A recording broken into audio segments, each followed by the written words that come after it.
Ibu bapak dan saudara-saudaraku terkasih, salam jumpa kembali dalam edisi Renungan Harian. Hari ini Sabtu 11 Maret 2023. Bapak Ibu, kita akan bersekutu dengan firman Tuhan, membekali kita, mewarnai kegiatan kita satu hari ini. Mari kita satukan hati dan pikiran kita. Kita bersatu di dalam doa. Damai sejahtera Allah yang melampaui segala akal dan pikiran manusia, itulah kiranya yang menguasai hati dan pikiranmu di dalam Yesus Kristus. Amin. Amsal pasal 27 ayat 19. Mari Bapak Ibu dan saudara-saudaraku kita persiapkan Alkitab kita. Kita akan menggumuli nas ini dan saya akan bacakan untuk kita.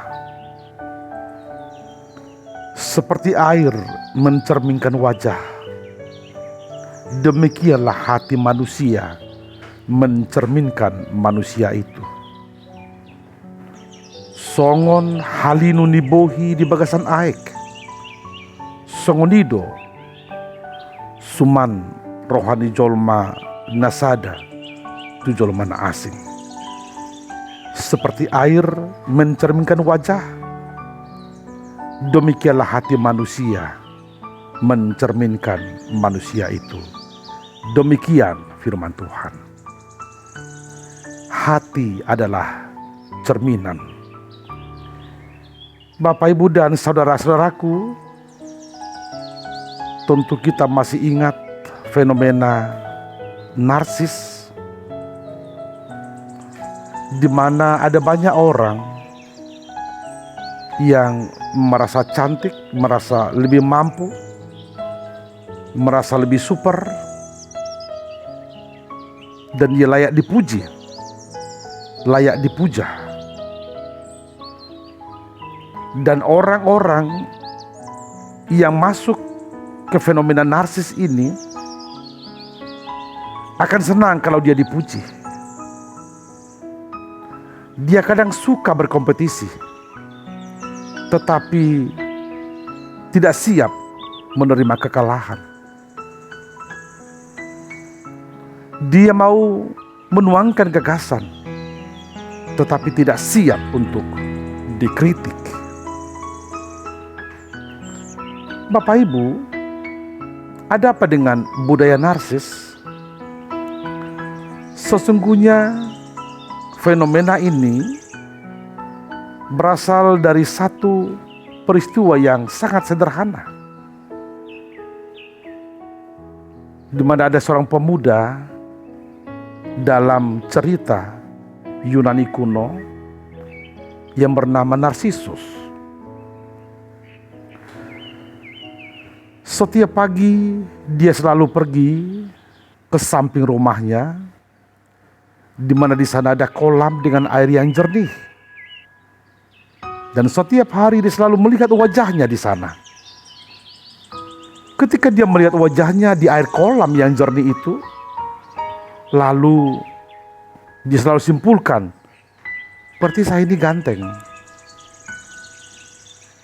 saya ini layak untuk dipuji, saya ini lebih dari yang lain. Pemikiran seperti itu terus berkembang dalam pikirannya hingga berpengaruh ke dalam tindakannya sehari-hari. Dia merasa yang paling baik, yang paling super, yang lebih, dan dia selalu suka dipuji. Hingga suatu hari dia pergi ke kolam itu dan dia asik memandang-mandang dirinya, wajahnya di air kolam yang jernih itu. Lalu tentu tanpa dia sadari, mungkin terlena dengan pujian oleh dirinya sendiri, dia terjatuh ke dalam kolam itu, dia hanyut di sana dan mati. Bapak Ibu mengenang peristiwa ini, maka diabadikanlah fenomena narsis. Apa yang mau kita lihat di sana Bapak Ibu? Dalam air yang jernih, orang boleh melihat wajahnya. Air ini boleh menjadi cerminan melihat diri sendiri. Dan sebenarnya seperti itu jugalah fungsi hati dalam kehidupan manusia. Hati merupakan cerminan dari setiap manusia. Itu sebabnya setiap orang perlu merawat hati, menata hati, karena dari hatilah kita boleh melihat seseorang, melihat karakternya, melihat sifatnya, attitude-nya, dan melihat bagaimana dia bersikap. Bapak, Ibu, dan saudara-saudaraku, betapa pentingnya merawat hati. Realita ini disadari oleh umat Israel sebagai umat pilihan Tuhan. Mereka mau memastikan bahwa hati mereka merupakan cerminan yang baik dari gambaran hidup seseorang. Lalu mereka juga sadar agar sikap, tingkah laku, perbuatan seseorang baik, maka hatinya juga harus bersih, harus jernih, harus bening. Itu sebabnya pentingnya merawat hati ini dimasukkan ke dalam kitab Amsal, menjadi nasihat bagi mereka sepanjang masa. Bagaimana umat Allah, bagaimana orang percaya harus selalu merawat hatinya. Nasihat ini sangat sederhana, saudaraku.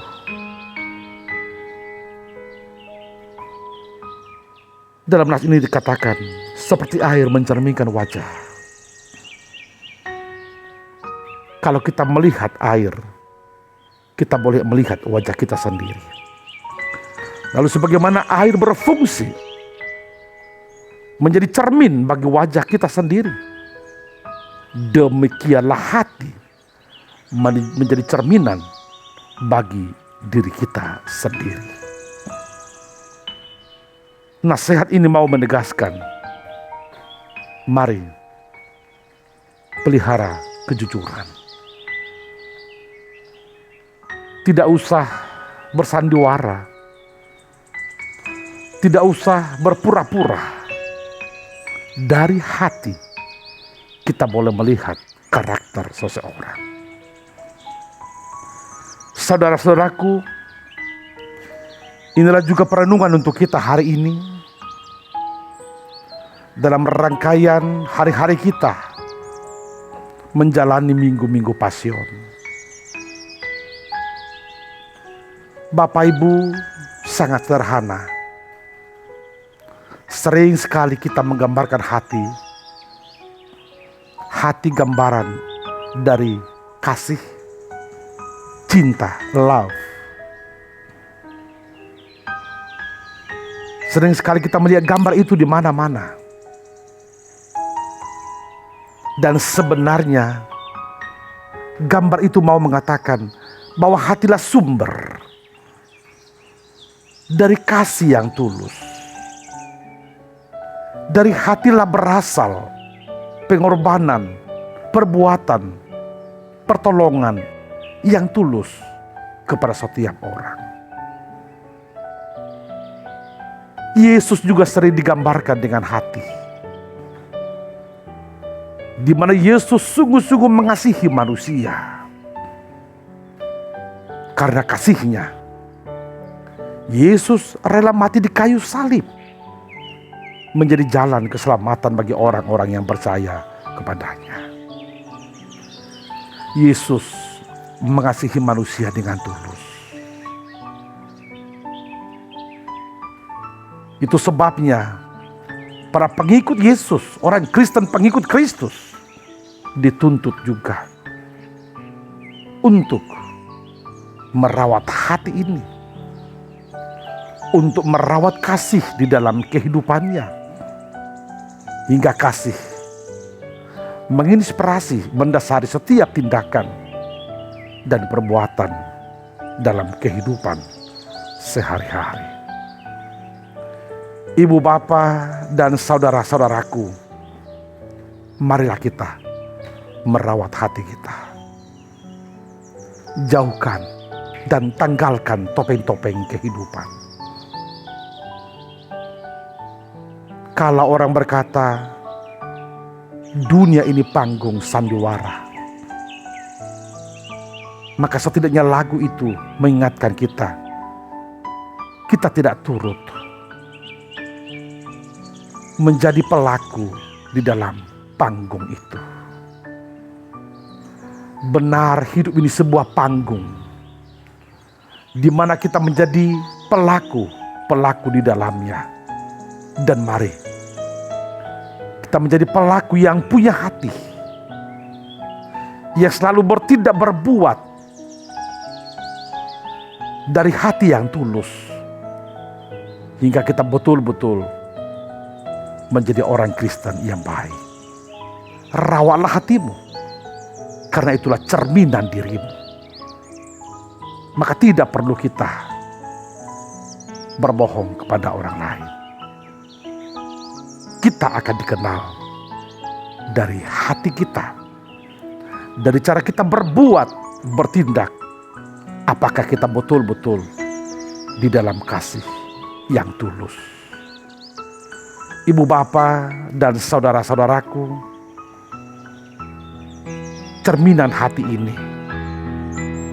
harus betul-betul kita miliki, kita rawat secara khusus di minggu-minggu Pasion ini.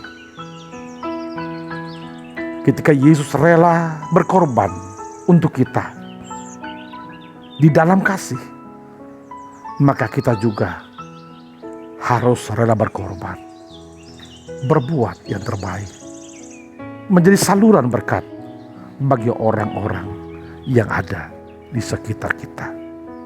Bangun dan kembangkan kepedulian,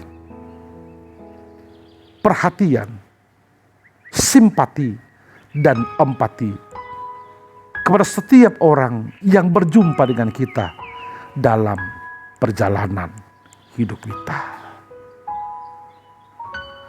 Karenanya Bapak Ibu, mari memohon pertolongan Tuhan agar kita sungguh-sungguh dimampukan untuk memiliki hati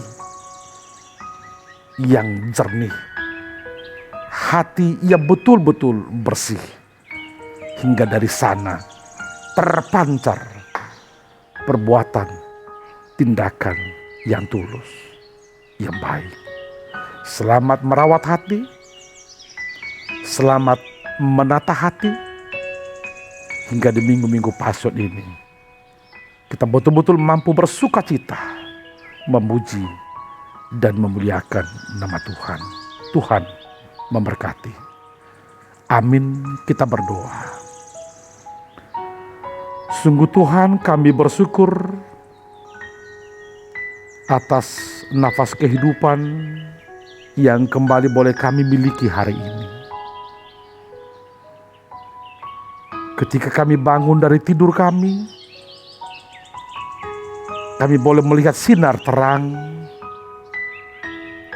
Itu mengingatkan kami Tuhan, bahwa kasih-Mu berlanjut dalam kehidupan kami. Dan hidup kami sungguh harus kami lanjutkan.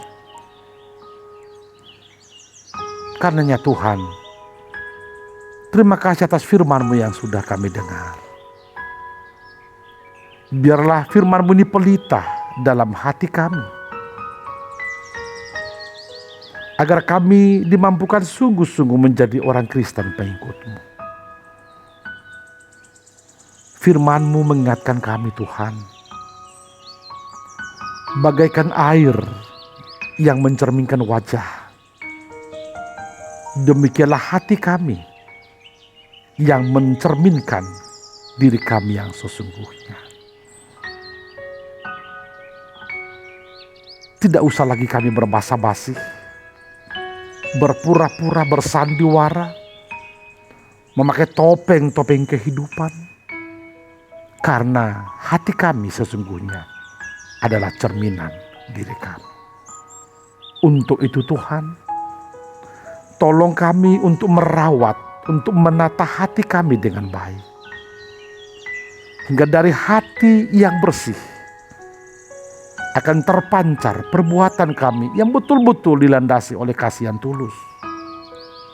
Secara khusus Tuhan, di minggu-minggu Pasion ini, biarlah hati yang tulus itu sungguh-sungguh kami miliki, sebagaimana Engkau Tuhan, dengan hati yang rela berkorban, mati di kayu salib menjadi jalan keselamatan bagi kami. Berkati Tuhan seluruh rangkaian kegiatan kami satu hari ini. Kemanapun kami melangkah, apapun yang kami lakukan, biar Tuhan semuanya kami lakukan